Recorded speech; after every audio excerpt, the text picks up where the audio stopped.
welcome back to Heavy Dice Podcast. This episode is a special one in which Matt, Sullivan, Eric, Thomas, and myself discuss issues with Faustrolog and ways to improve and evolve the rule set. During this episode, I'm pretty annoying, interrupting Thomas and also forgetting my actual point. However, the rest of the guys keep it going and resolve some stuff that should help the game moving forward.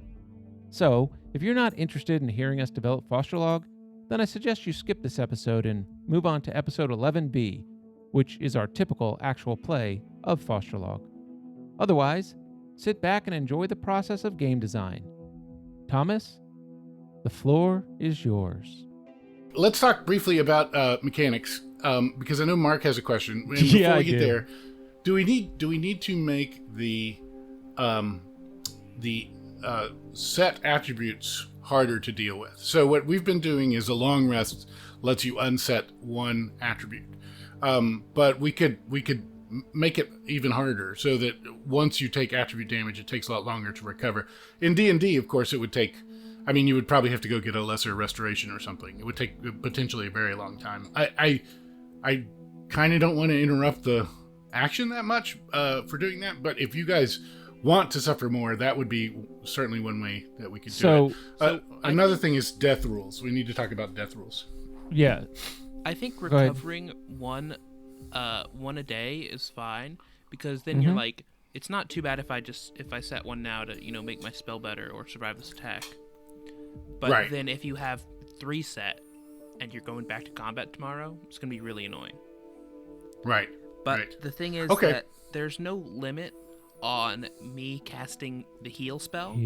Yep. Which, that's what regardless of the level I cast it at, removes 1 set attribute. That's right. So that's what I was gonna bring up, is that recovering a set attribute after a long rest, I think, is absolutely great. I mean, you need to have a recovery attribute mechanic. The fact that we can just sit and heal forever means that in the morning or even before I go to bed, I can be healed. And that's why I'm not going to die. Everything is healed on my sheet. I have 1 set attribute right now, and I don't know why. And I think it's because maybe I took damage, or I don't know what happened. But but yeah, like he can just heal and heal and heal. And I feel like in terms of the setting, it sort of makes sense for heal to be a particularly taxing or difficult spell, because we're drawing on a different source of power, Yeah. Right. So this, we're pulling on the thread of the sweater, and that's good because it's going to make the magic system more mature. The magic system is quite simple at this point. We already introduced targeted spells, which we need to talk about a little bit here as well. I think maybe what we're talking about here are spells that always require Elan. Is that what we need to do? That, like, for instance, heal, you always have to expend 1 Elan to cast the heal, and then you make your roll and you find out if you've produced any usable effect. Yeah. So if that's the case, what do our spellcasters Elan look like? I mean, I happen to have 5 as basically 5. A warrior. Right. But I'm beefy. Is it going to be it requires you use at least 1 Elan to cast, and the mechanics still work the way they do, or do you consume 1 Elan to attempt the cast? Yeah. With the healing spell, you can't fail it if you get 1 success, which would be from the Elan, and then anything you roll would just make it better. Which I think is fine, because the healing for most cases, a healing spell is not going to be resisted by someone, so why should it fail? Unless you really suck at what you're doing. Right. Or if you were using it, we haven't established if heals actually harm undead, but if you were using it for that purpose, then maybe. But the spoilers. Could it be something like that? You can't cast multiple heal on the same person within a certain amount of time? I think it totally could be that, but I feel like that's a management management nightmare potentially. Yeah, maybe. Because I feel like exchanging your own life force into someone else as a healing spell, it makes sense in the setting to me. Right, I like that. I like that part. So I have to give up Elan to heal you. And it can be efficient, but as a caster, I can only heal, 2 times before I'm like fearing for my life in any combat. Right. Right. I'll say maybe Mark needs to give us harder enemies. Maybe we need random Thomas. Maybe we need a random dragon with the enemy party. Maybe it's just like shambling up and a couple dragons flying overhead. Well, we talked about this last time, Matt. Is that really? I think what Thomas may want to introduce is the multi-attack, like the claw bite that we talked about. Yeah. Because that's the thing that made his awesome dog easily to chip away. Because the dog would get one action, and then the 3 of us would beat the shit out of it. And then the dog would get one action, and the 3 of us would beat the shit out of it. And because, like, I have, 1, 2, 3, 4, 5, 6, 7, 8, 9, 10, 11, I have 16 points before I'm dead. That thing was never going to get, and I have 3 protect. It was never going to kill me. Yeah, I could stand in front of its face all day. Now, if it had bite and shake, or something else like bite and bite, that might have hurt me. Bite and bite again. Yeah. Yeah. In terms of like stat restoration over sleeping, I think if it like stats restore slower, like awesome. If this were the real world, we would just rest for multiple days. Like I don't think that really nets us anything. Suddenly then it's like everything, it's super urgent. The next day, you gotta get there or you're gonna miss the thing. Don't rest too long. Right. Which becomes a little bit contrived. There's and I don't remember what game it is, but there's a game that I've played with Mike Mahalis that when you are like, there's a certain amount of time that it takes for your injuries to be recovered, and you basically can't do anything during that time. What was that? Was that Cthulhu is definitely. I think that was the old school gaming, wasn't it? Oh, like OSR? Yeah. Could be.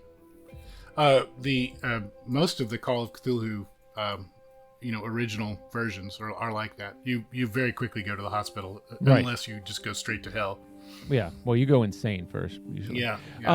The other thing I wanted to bring up when I said like limit how many times you could heal somebody, I don't want it to fall into the Starfinder situation where like, I healed you once today, I got 24 hours before I can do anything to you again. My medical ability is so bad that I can only heal you once in a 24-hour period. And I feel like that robs some of the fluidity. I mean, it's magic. Come on, it doesn't. So even if it wasn't magic, right? Even if it wasn't magic, even if it was, I'm gonna patch you up. I can patch you up again. I can restitch you. You're right. Right. Unless it's like, your medical coverage only allows me to heal you once a week. Exactly. Yeah, and that's what I want. I want an American healthcare system simulator. That I know you guys don't quite get that, but that's exactly where this is headed. That's what all my that's what I thought. I wondered why there was a lot of United Healthcare verbiage in the rule book. And by the way, I just want to let you guys know you're all potentially going to get laid off. So just factor that in to your healing plans. Okay. All right. What's the copay option we have for heals? Yeah. Right. I haven't written the copays yet. We're just going to roll for those. Okay. Do we need to pay those up front, or can we come up with a payment plan? Well, the real bitch is that nobody's in network. Yeah, exactly. Your network's on a totally other plane. Like, you can't even access your network. Yeah. You can access it when you die. Exactly. Welcome to your network. Well, now that you bring it up, does our coverage include resurrection? Yeah, exactly. That's an added-on option, and it's not available in Cobra, so you're really screwed. Right? Yeah. Just factor that in. As far as budgeting goes, I like the idea that your spellcasters and your the fighters have similar elan. It never made sense to me that a fighter in D&D is like 10 times, like a level 3 fighter is like 10 times tougher than a level 3 wizard. That doesn't really make sense. And you're just adjusting the sponge to deal with that. But so if you're a spellcaster and you don't cast spells, then you're about as tough as a rogue or maybe a fighter. You're not helpless. But if you cast your spells, it costs your elan, it costs your life force potentially, and that's what you have to budget. So that I hope we can keep that as part of the game. I really like this. You have to spend an elan to heal, and I think what I'm going to do is I'm going to create an annotation in the spell sheet that has that implication. And right now it's only on heal, but I may add this to some other spells where it makes sense. Right. But so I think the way that we'll do a heal is you have to spin the elan and then make your roll. So what we have been doing is you make your roll and then you decide, well, I didn't get any matches, so I guess I won't heal. But we won't do it that way. The elan presupposes risk. So you're gambling away 1 point of your elan, and every match you get on your roll counts as one healing you can offer.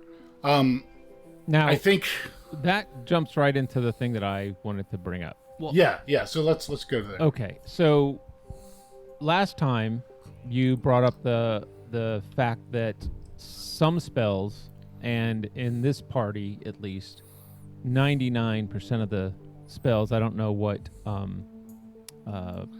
Matt's character has, but the overall percentage are not high for targeted spells. No. You guys just happen us. to have for chosen a us. lot of targeted spells. Yeah, correct.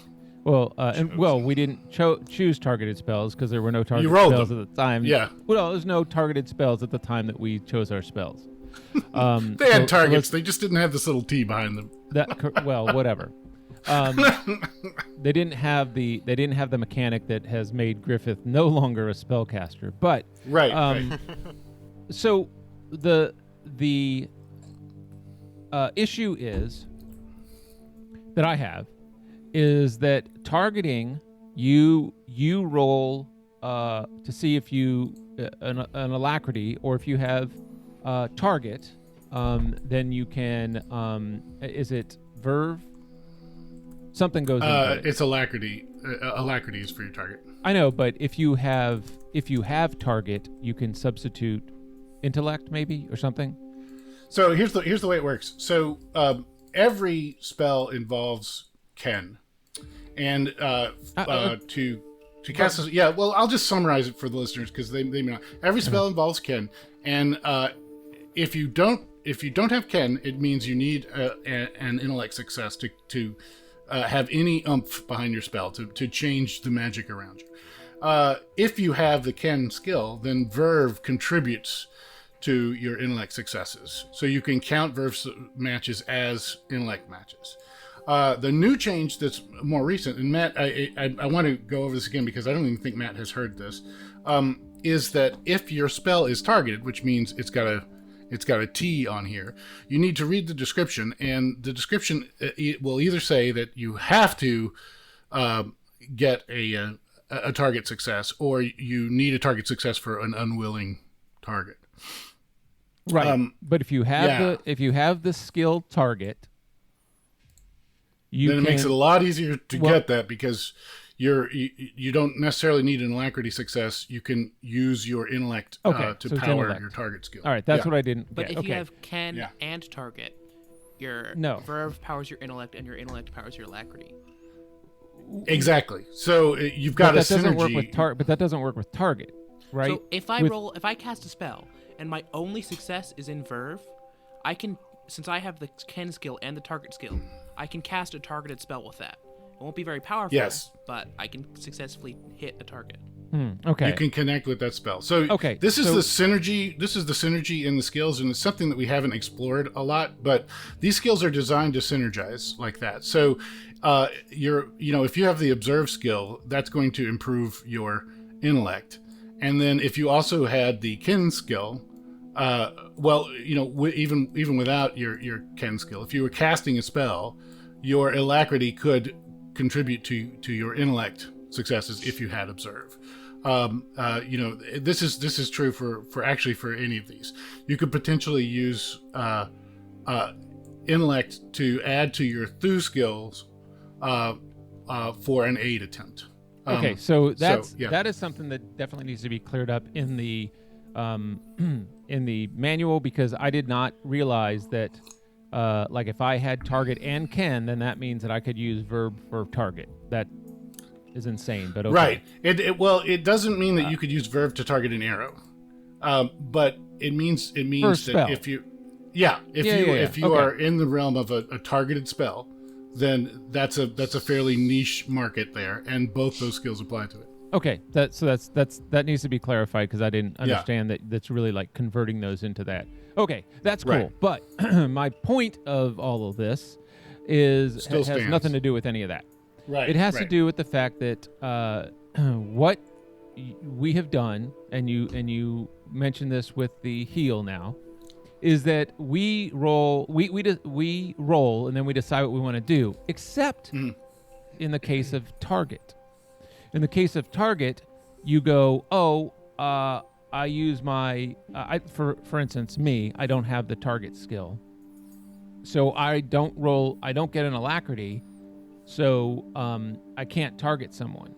But if I do have an alacrity, and I don't have my intellect or ken, intellect or verve, then I can target someone, but I can't cast a spell. So right. So what I'm thinking is, it doesn't make any sense at all that I've rolled to, for instance, target someone, yet not cast a spell. So I feel like you have. I guess what I'm getting at is, it doesn't make sense that if you haven't cast a spell, that it could miss. Does that make sense? So it feels like that you can't decide after you roll. You need to decide before you roll. So here's a way we can do it with the decide after, and let's see if everybody likes this. And hopefully this is interesting to people at home. We are making a system. This is part of role playing is coming up with rules we can all agree on that and don't argue against. Right, but none of us really are trying to make our casters super powerful here. Griffiths is pointing out that his spells are almost useless because his character has low alacrity, and they weren't useless before because this rule didn't exist. And that's perfectly legitimate. Yeah. And last episode is my point, but this is not the point now. Timestamp the podcast, so if people want to skip the rule changes and just get into the role play. Nope. That's a good idea. No. This is what the Turks. Unfortunately, I can't skip and just get right into the role play, so I'm just trying to patiently wait on that. Yeah. So I can definitely do something about that. But in fact, we could even potentially make this its own little snippet. But so it just seems to me, and I'm not, and I don't care. Well, like I'm let not. me offer a. Okay, but I just let me offer a possible. Okay, go ahead. Okay, but I just want to. I'm gonna let you finish.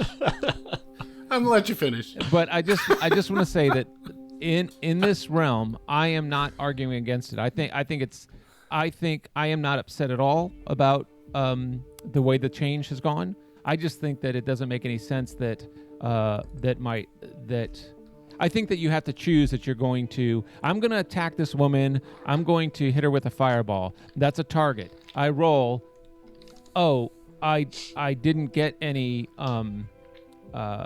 spell stuff, but I got target. That doesn't make sense to me. I have an input here. Okay, go. So I think that you should preempt the roll most of the time, but on particularly potent spells like heal and fireball and the big stuff, that's when you need to preempt it by spending an elan. and then you're risking it all for this powerful spell. You're rolling, and if you fail to cast the spell, you fail to cast the spell. Yeah, I like that. Wow. And It would cool. be a certain subset of spells that have some sort of special indicator that say this requires you to prepay your Elan instead of being Right. able to use the roll Right. and then determine what you do. And that we are going to do that. I won't have time to do that during this game, but as we play through it, if you guys want to volunteer spells, if you want to say, hey, this spell, and your own certainly, but also even the enemies, you could say, hey, this really feels like they got to spend some Elan sort of spell. But before we go too far down that road, I want to present a counterpoint to what I think was implicit in what Mark originally said. So, but I'm gonna interrupt you. I'm gonna let you finish now. I'm just joking. yeah, I know. I just we have to work out like a mute system so I can just mute Mark when it's. But all Hey, right, hold on. I think Thomas is in my driveway. I think he's coming to give me something. What's on this? He wrote mute on a brick. He threw it through my window. Okay, so a very simple way, I hope, and let's talk through it, to work with the targeted rules without having to say, okay, I'm going to cast a fireball and then roll. First, you roll, and if you have any alacrity matches, what that tells you is if I feel like targeting somebody with anything this round, I can put one match toward that. Cool. So if I want to throw my car keys at somebody, I could do that. If I wanted to throw a spell at somebody, I could do that. I got an alacrity match. That's what I can do with alacrity. I could also do other things. I could dodge. I could double move.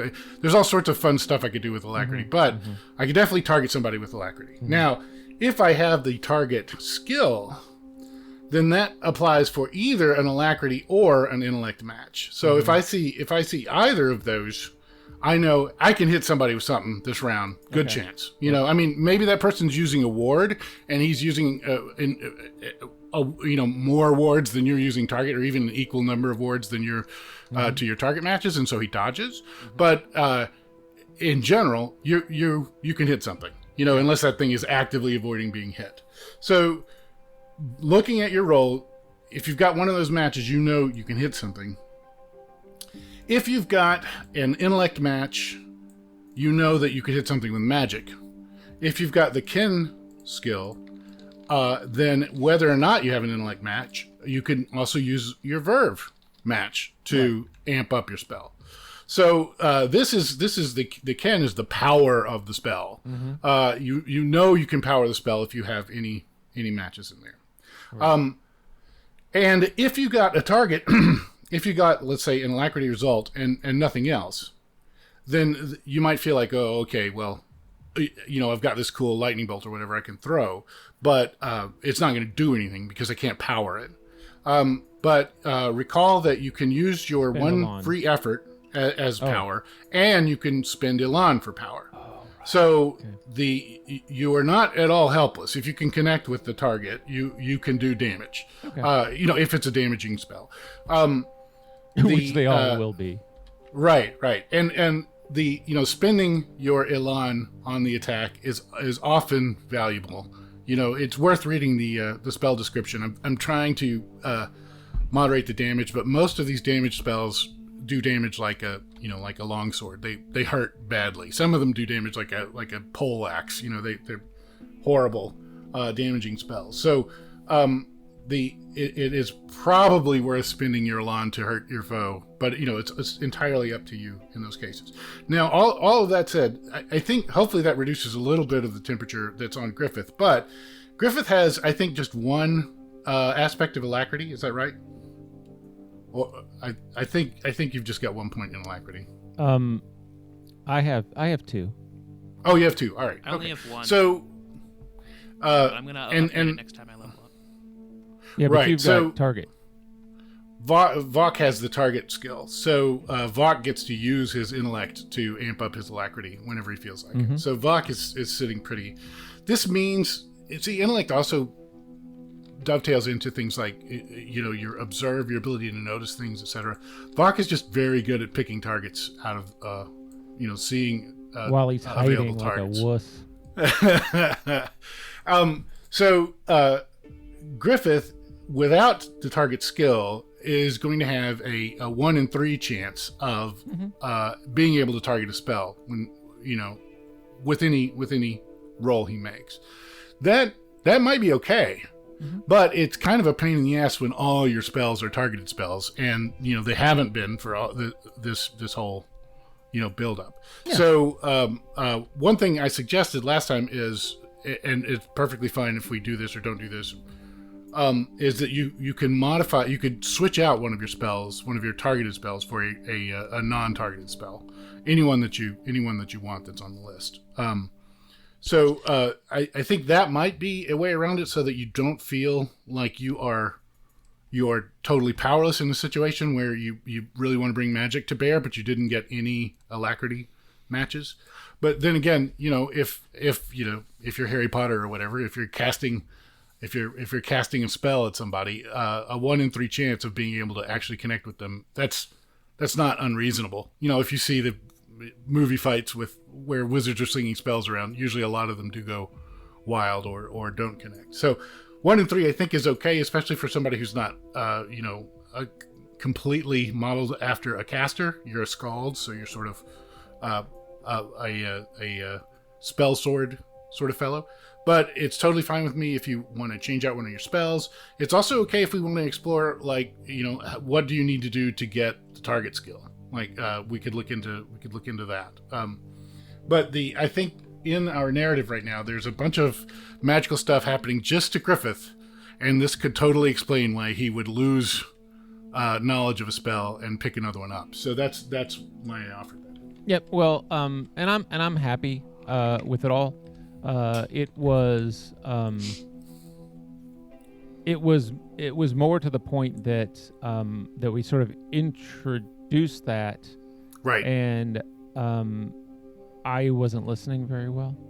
So when it became my turn, I was like, I blocked with alacrity, and then I'm like, oh shit, wait, I need that to do something. Right, and we just retconned that, which and is we totally retconned fine. that, Yeah. and it was perfect. So yeah, no, I'm super happy.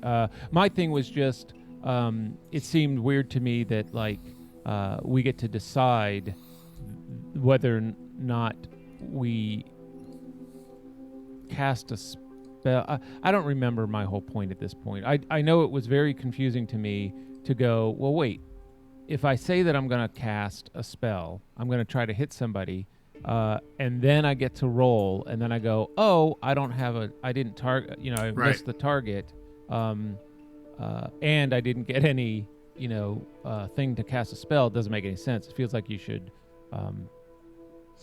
know before. Right, and so that's what I was saying. And that so what you said was perfect. You can know before, okay, by rolling that. But it also makes sense to me, just realistically, that just like a fighter is likely to have some sort of missile weapon, a dagger he can throw, a sling stone, something, as well as his favorite melee weapon. It would make sense to me that a spellcaster would have some spell that they could use without targeting. Yeah. So if anybody's in the same boat as you, with all your spells are targeted spells, they all have a T behind them, then feel free to exchange one of your targeted spells for one that's not targeted, because it totally makes sense to me that all right, I feel like casting a spell right now, but I don't have a target. I can't see, I can't spot the target. That kind of makes sense. That makes sense. Then sense. that shouldn't stop you from being able to cast any spell. You should still be able to cast, mirror image or olfaction or any of these non-targeted spells here, swarm. You should be able to cast that even if you don't have a target. So if any of you guys have spells that are all targeted, consider changing one for another spell. And everybody should remind me the next level up. We'll make sure to give another spell to everybody and make sure that is only targeted if you want it to be. Okay, so I kind of zoned out there with a lot of the back and forth. So when it comes time for me to cast a spell, I know I do it very rarely. If you could just tell me when I do it wrong, I would greatly appreciate that. Okay. All right. It's wrong. You did it wrong. Listeners, if you want to skip the information, it ends at 34 minutes in. Right. So now we're gonna start the game. TLDR. Okay, and now. Wait, was not helpful? I really appreciate that we did this though, guys. Thank you, because I think it's going to help the system. Oh, I like the healing stuff. That's super important. I mean, I think that's great. And the other part was just to clarify my ignorance. So. Right. So yeah, with the healing and then anything else we decide during this this play round that they require Elan. Now you can still. It's possible that you could spend 1 Elan and heal more than 1 Elan. Otherwise, you would just be sort of like blood transfusion kind of situation. But you have to spend an Elan for the healing spell, and then you roll to find out if it was worth it. And sometimes it's just not worth it, and you just feel lousy, and nobody feels any better, and maybe everyone, rebukes your healing skill. They start their malpractice suits. Well, listeners, you made it to the end of this episode, so thank you for listening, and I hope it was interesting as it shows the iterative process Thomas goes through when he's making a game. If you enjoy listening to this little podcast, please consider leaving us a review or simply tell your friends and enemies about us.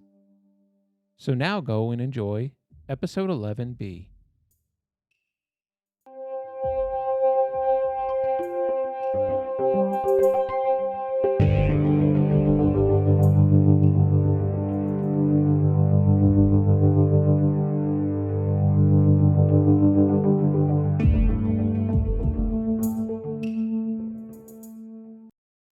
So my point was that a spell in Faustrolog cannot miss. Since we roll before we cast it, then if you have to target and you don't get an alacrity, you're simply not going to cast the spell that turn. Your spell will never, ever fail.